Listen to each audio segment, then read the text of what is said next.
RSS और Bharatiya Janata party ये मिलकर देश को तबाह करने पे लगे हुए हैं।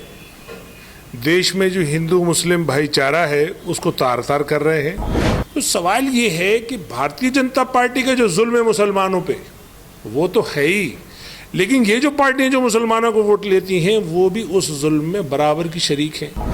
कुतुब मीनार है, अभी आप देखते जाइए, जो आपके घर की मोहल्ले की जो गली की मस्जिद है ना, उस तक बात आने वाली है और ये सब खड़े होकर तमाशा देखेंगे।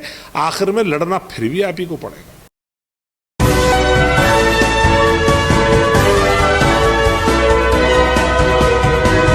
पल पल न्यूज से मैं हूं आपके साथ नदीम अकरम। लगातार देश के धरोहरों पर सवाल खड़े किए जा रहे हैं।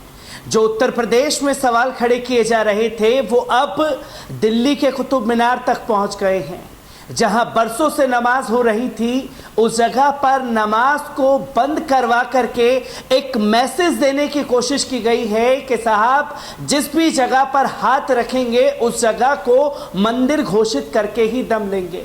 इस पर ऑल इंडिया मजलिस इत्तेहादुल मुस्लिमीन क्या कर रही है, दिल्ली की टीम किस तरीके से सक्रिय है, इसी पर बात करने के लिए मेरे साथ दिल्ली AIMIM के प्रेसिडेंट कलीमुल हफीज साहब मौजूद हैं। सर, बरसों से नमाज हो रही थी, अचानक से फरमान दे दिया गया नमाज बंद, किस तरीके से देखते हैं इन चीज़ों को?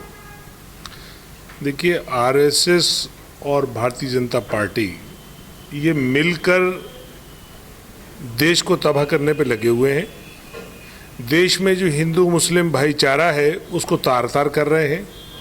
इनके पास मुल्क की मुख्तलिफ रियासतों की सरकारें हैं, मरकज़ी हुकूमत भी इनके पास है। ये तमाम जगह फेल है।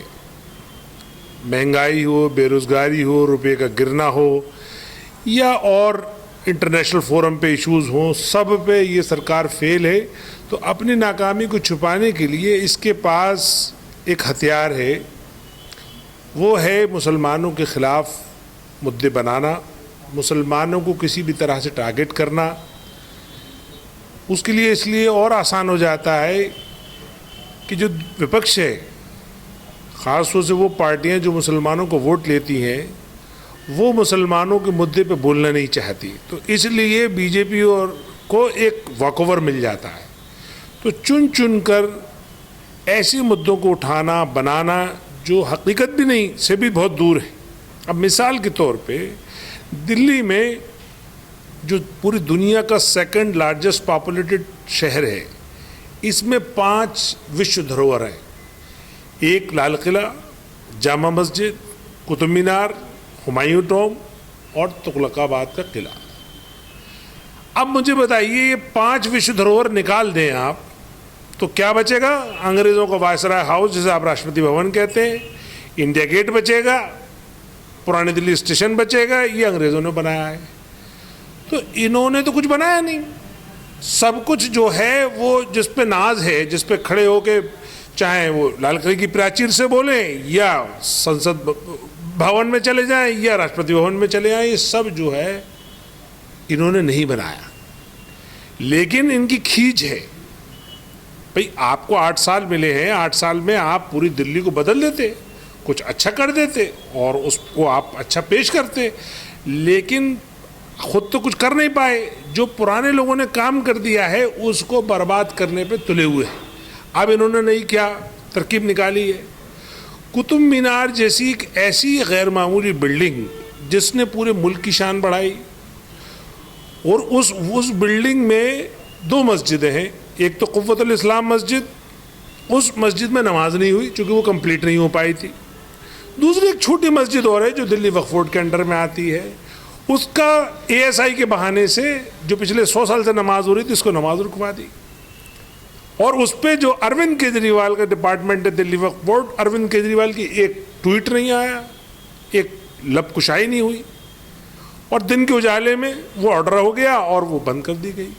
तो सवाल ये है कि भारतीय जनता पार्टी का जो जुल्म है मुसलमानों पे वो तो है ही, लेकिन ये जो पार्टियां जो मुसलमानों को वोट लेती हैं वो भी उस जुल्म में बराबर की शरीक हैं।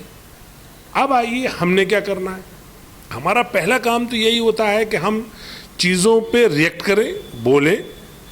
हमारे नेता बैरिस्टर असदुद्दीन ओवैसी साहब हर बात पे बेबाकी से बोलते हैं। दूसरा हमारा काम है कि हम इसको टेक्निकली देखें, हम इस पे बाकायदा कोर्ट जाएंगे, बाकायदा लिखेंगे लोगों को, वक्फ बोर्ड पे हम प्रेशर बनाएंगे, क्योंकि मुझे ये पता चला है कि वक्फ बोर्ड के चेयरमैन ने 1-2 इंटरव्यू दिए उसके बारे में, लेकिन फौरन अरविंद केजरीवाल का ये फरमान आ गया कि नहीं, आपको नहीं बोलना है।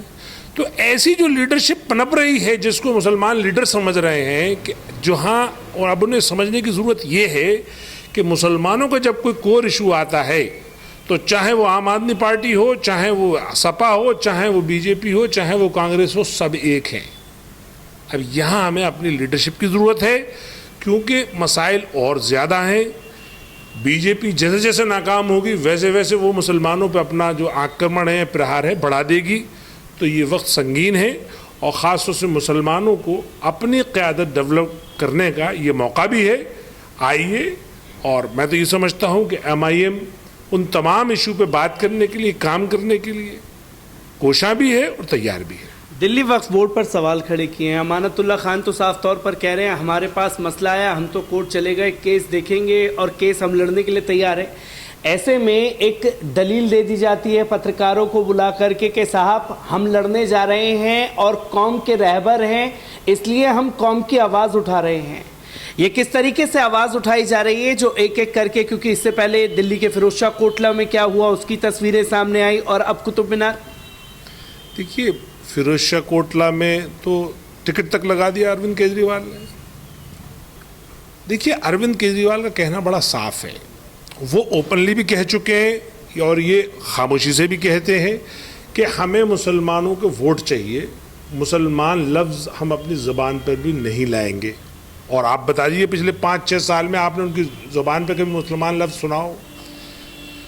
यही कमोबेश हालत सबकी है, कांग्रेस की भी यही हाल है। हमें एक तरह से ये आइसोलेशन में डालने की तैयारी है। अब सवाल ये है कि आखिर इस जमहूरियत में हमारा हक और हमारा हिस्सा और हमारी शिनाख्त मिलेगी कैसे? नदीम अकरम साहब, ये तभी मिलेगी जब आप अपनी ताकत को पहचानेंगे, आप मुत्तहिद होंगे, और मुत्तहिद भी सियासी तौर पे होंगे, और सियासी तौर पे मुत्तहिद होने के लिए आपको एक सियासी प्लेटफॉर्म चाहिए। जब तक आप अपने सियासी प्लेटफॉर्म पर मुत्तहिद होकर अपनी सियासी और अपनी समाजी और अखलाकी और मजहबी शनाख्त की लड़ाई नहीं लड़ेंगे, आपको कोई नहीं देने वाला। ये सब आपको बेवकूफ़ बनाते रहेंगे।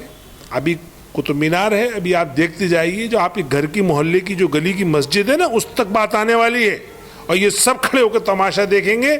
आखिर में लड़ना फिर भी आप ही को पड़ेगा, क्योंकि लगातार ये देखा गया है कि जब दिन रात टीवी चैनलों में डिबेट चलेगी, मुगलों ने ये किया, मुगलों ने ये कर दिया, और अब हद तो ये हो गई है कि टॉयलेट घर पर जा कर के मुगलों के नाम लिख दिए गए। उत्तर प्रदेश के जालौन से ये तस्वीर आई, और कोई इस पर बोलना नहीं चाहता, और ऐसे रिएक्ट कर रहे हैं कि जैसे मुसलमान जो है इस राजनीति से अछूता हो चुका है। क्या वजह है जिसकी वजह से मुसलमानों का नाम लेने से भी तमाम राजनीतिक पार्टियां कतरा रही हैं?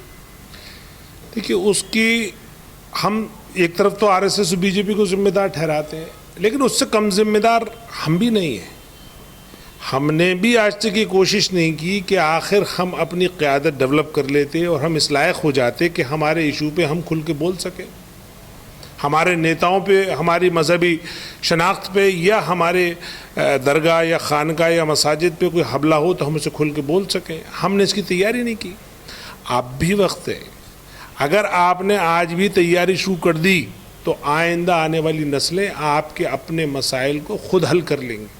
वरना मुझे बताइए कि तेलंगाना का 40 लाख मुसलमान अपने सियासी वजूद, अपना सियासी शनाख्त और अपने सियासी हैसियत बरकरार रख सकता है, जबकि वहाँ परसेंटेज में 12 है, तो दिल्ली का 40 लाख मुसलमान जो परसेंटेज में 15 है, अपनी सियासी हैसियत क्यों खो बैठा है?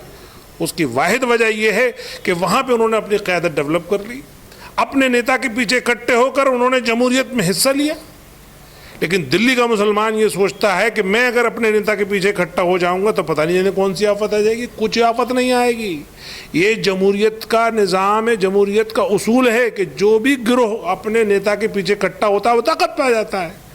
तो ताकत जिस दिन से पाना शुरू कर देंगे उस दिन से इनकी जो तनज़ुली है या जो इनको जलील किया जा रहा है ये बंद हो जाएगा, और नहीं, जब तक नहीं इकट्ठे होंगे तब तक ये हमले बढ़ते रहेंगे। कलीमुल हफीज साहब हमारे साथ मौजूद थे, जिन्होंने साफ शब्दों में ये कहा कि जब तक मुसलमान मुत्तहिद होकर के एक साथ एक झंडे और एक डंडे के नीचे नहीं आएंगे, तब तक हालात जो हैं वो बदलने वाले बिल्कुल नहीं हैं।